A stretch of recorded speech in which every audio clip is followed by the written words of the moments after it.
stuff in my bedridden state. And some people were talking about unboxing videos, which aren't a new thing, but I do think that a lot of the information for the hobby is now coming from videos, which is another thing we can talk about as good or bad. But I realized, you know, how do we pick products to use? We, as in you and I, you know, because a lot of people tend to seem, some people, a lot, many, a few, one people, seem to be going to these unboxing videos, and then they want to, or you know, a review video. And, you know, of course, there's problems with the review videos. There can be. Who are you, and why should I listen to you about your review from this? And how old is your tank, and what is the breadth of your experience? Unboxing video, I don't mind at all, actually, because then I'm just looking at the product. But how do you make a decision to use a new product?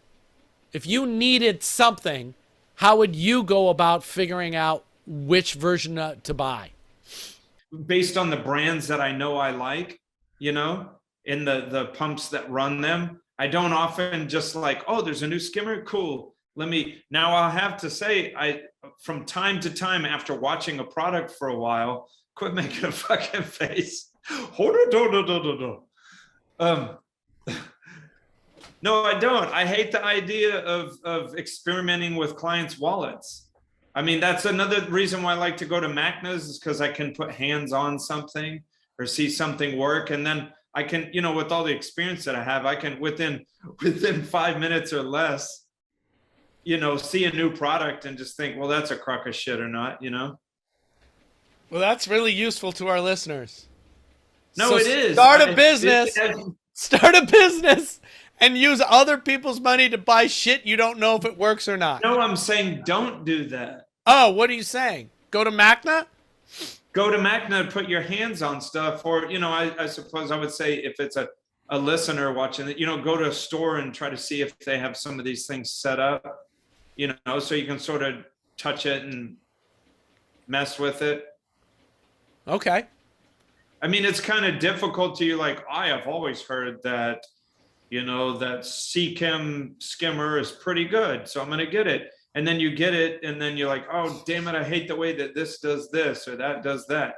Now, I know how most people do this. They go on, you know, Facebook forums or whatever and just, hey, we're talking about not doing it that way. We're looking for better ways than that. Well, how are you going to use a piece of equipment like sight unseen that you don't know shit about? Well, you got to find some shit about it. So what I do is, first of all, using my millions of years of experience like yours, I understand that most products are just going to not actually do what they say they're going to do. Yep. And that most products are probably going to be just fine at the thing they're doing nowadays. I think it's quite rare to get a complete lemon product. And I think it's been, you know, unless you're buying, you know, my name is, you know, Billy Joe's bathroom maid, you know, skimmer. You know, anything from a reasonable company is going to work. Even the knockoffs are going to work now, because that's why Richard, totally. Back in the days, 80s and 90s, I mean, particularly the 90s for me, like, I remember when there was a huge disparity in items. Yeah, and I know what you're saying now. I have this thing in my garage, which is like, it's a weird Chinese brand of skimmer, and there's not a name on anything. I don't know what the skimmer brand is, nor the little DC pump in it. Reef Beef brand. Throw it out. It works great, and I don't even know what it is. Yeah, that's because we're not pretending like we're trying to figure out what these things kind of do anymore. We kind of know what these things kind of do anymore. And we also know that a lot of the claims that we used to chase are kind of bullshit. You know, how much better is a better skimmer? Not that much better. You know, volume would probably be the only thing that would come into play there.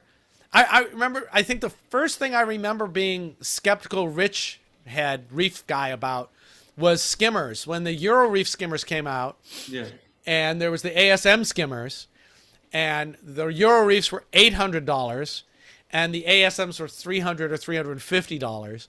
and and they had the same pump, the Cedra, Cedra, 6,000, Korean. 6,000 or 9,000. Yeah. And the selling point of the Euro Reef was, it was, 1/4-inch cast cell acrylic.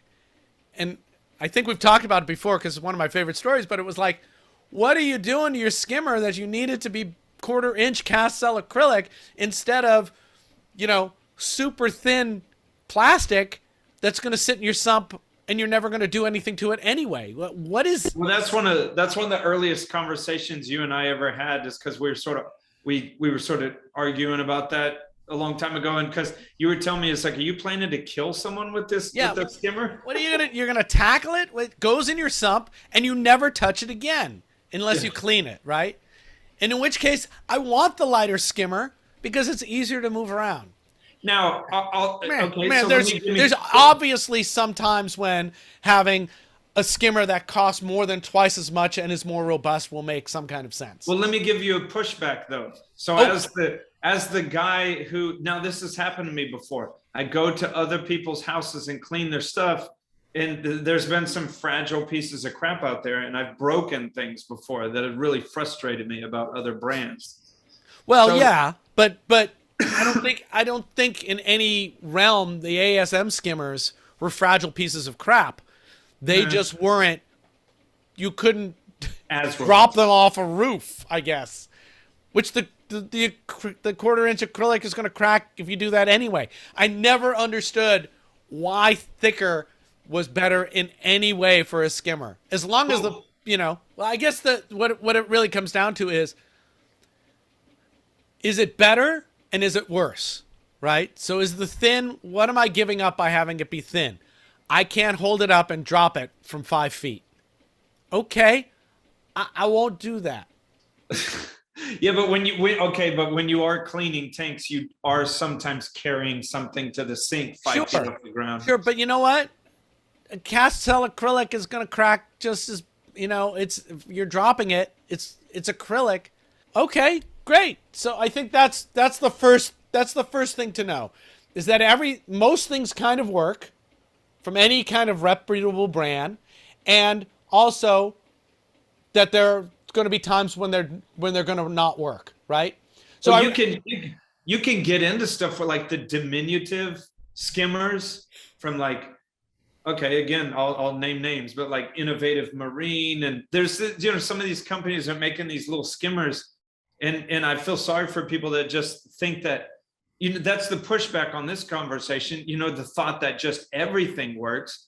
But like that Innovative Marine box skimmer that's supposed to fit like in an all-in-one tank, like complete garbage. Well, but there's two things. One, I didn't say everything works. I said everything from kind of reputable places kind of works.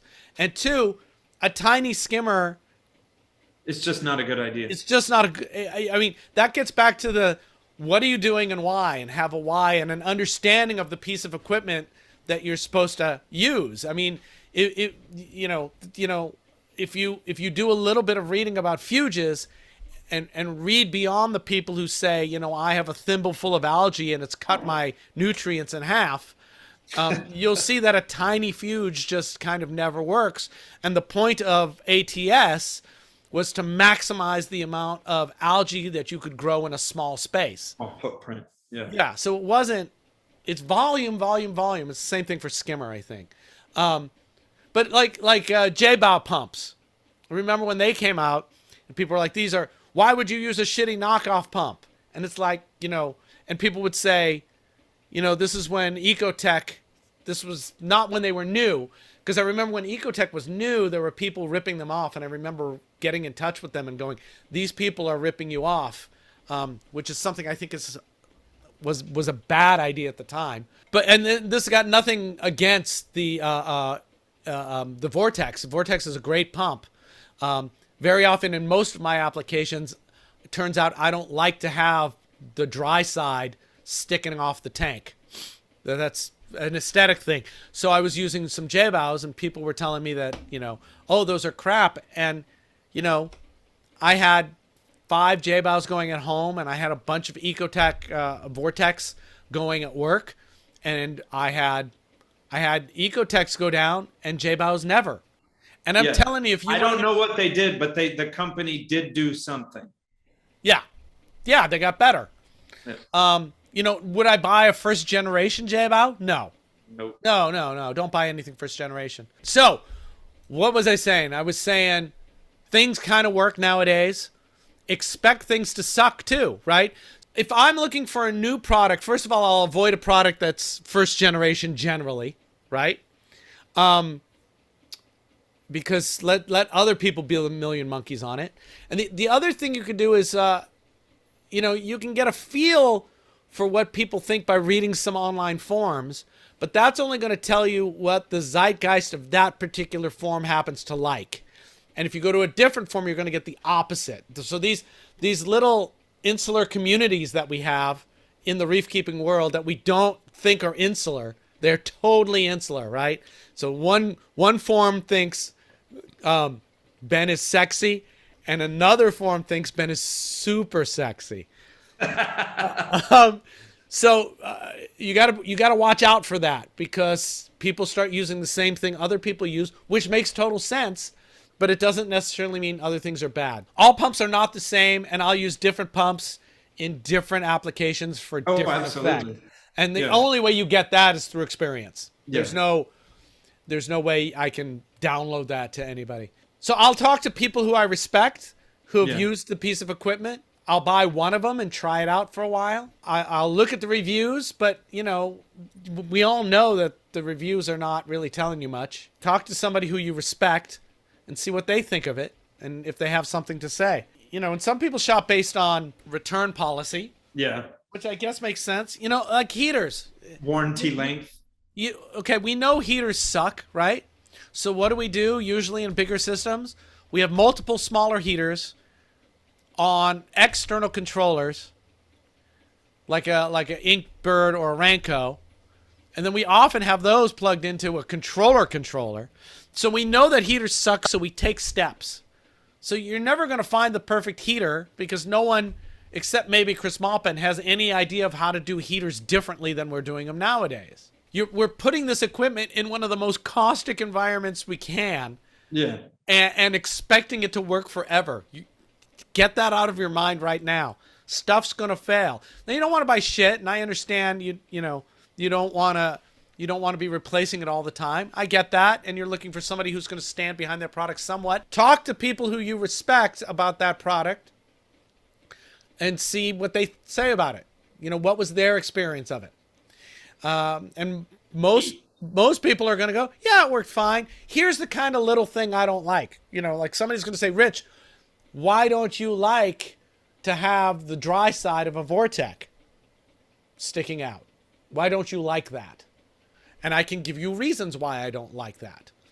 And because I'm a lazy reefer, mostly, and when salt creep pours over the side of the tank, I don't need to have a piece of electronics there that's getting covered in that. And number 30, this is one we didn't talk about. Thing 18, go to Macna or go to a store and get your hands on the product and look at it.